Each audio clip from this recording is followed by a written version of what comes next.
Hi, this is Sunday, January 29th, 2017, and this is A Sweet Speaks. As I suppose you know, President Trump recently ordered that there will be no visas for the next 90 days to nationals from 7 mainly Muslim nations, that is Syria, Iran, Iraq, Libya, Somalia and Yemen. And I agree with this. You could discuss Iran. Of course you could. And you could discuss that some people who are innocent get affected by this. Yes, we could discuss that too. But that does not matter in the real world. In the real world, President Trump is put on his place to protect the interest and the security of his voters, of the American people. And he has also said that Christians from Syria will be allowed into the United States easier, while it will be more difficult for Muslims, which is also something I agree with. Anyway, as a response to this, the New York Times has written, Donald Trump's Muslim ban is cowardly and dangerous. Well, as Donald Trump said in the election campaign, it's the New York Times. They're always wrong. And yeah, I agree. I mean, if we are going to generalize, I agree. The Prime Minister of Canada, Mr. Justin Trudeau, tweeted yesterday evening, Canadian time, to those fleeing persecution, terror and war, Canadians will welcome you, regardless of your faith. Diversity is our strength. Hashtag welcome to Canada. Somehow, this reminds me of Europe. I mean, I consider Mr. Trudeau some kind of hipster prime minister, out of touch with reality. How many Muslim-dominated areas has he set foot in? I don't know. Maybe he does that all the time. Or maybe not. Some Canadian could maybe inform me. But where does he live? Has he ever lived in one of these areas? Does he understand how Islam affects the country and the society? I bet he does not. Has he heard about what's been happening in Germany with Cologne? Or in Sweden? Or even in Finland? And in Denmark? In the UK? Things happening all the time. But does he know? Does he care? Or is it more important to point fingers at President Trump for trying to protect his country and his voters and his people, regardless of who they voted for? I guess that Mr. Trudeau is trying to score some goodness points here. They can come at a very expensive price. Because the thing with liberals and Islam is that liberals do not understand that Islam is at war with the Western world. And that is not because of the United States. It's not because of Israel. Sure, the United States during the Bush Jr. and Obama administrations did some things that were really stupid, which probably did not make the situation any better.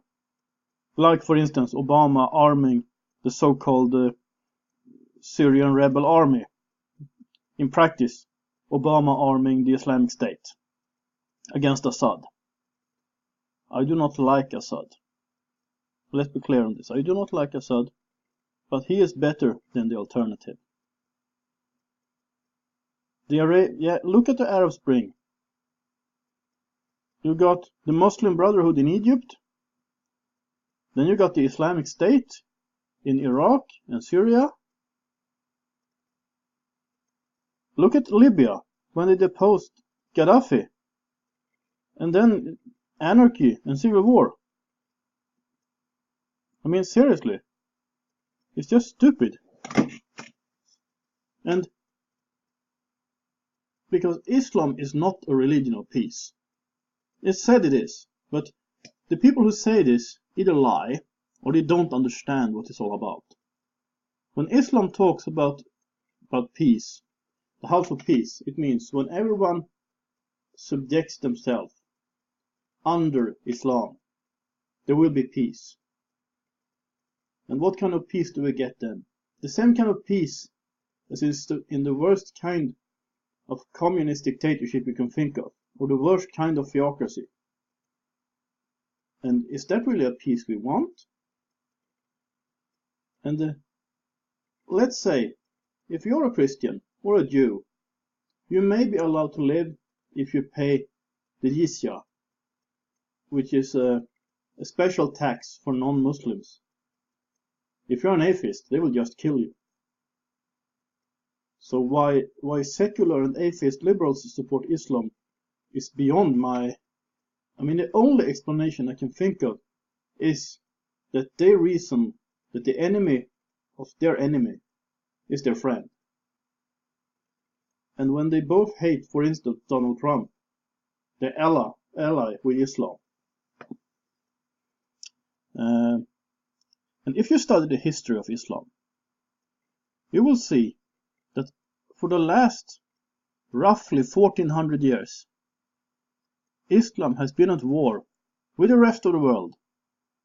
And some people will say that the Islamic State has killed more Muslims than people from other denominations.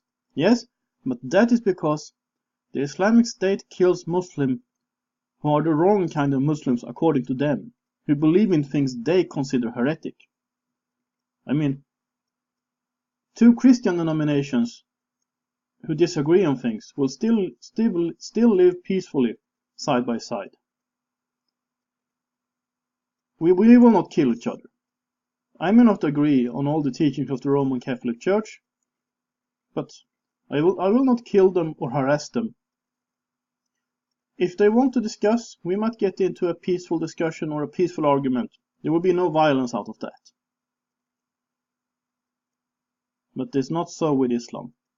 Islam is basically a violent ideology, posing as a religion.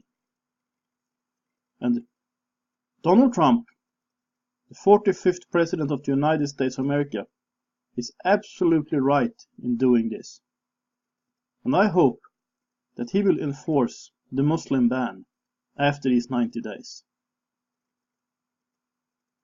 Because we are now seeing the clash of civilizations that Samuel Huntington wrote about. I haven't read the book, I have read about the book. I will read it someday. And we have to start defending the Western civilization. Otherwise, we will just cease to exist. We will lose. Like the Roman Empire fell, the West will fall unless we start defending our own values, our Judeo-Christian values. And liberals cannot do this. You need Judeo-Christian conservatism to be able to do this. And by the way, I also read in some other news that Canada isn't letting in any Americans, or Canada isn't just letting in anyone from America who wants to emigrate, because there has been some people trying, and they found out that these so-called racist policies that President Trump has, that he doesn't want to let just anyone in. Well, Canada's got them too. To emigrate to Canada, you have to be able to contribute to society there.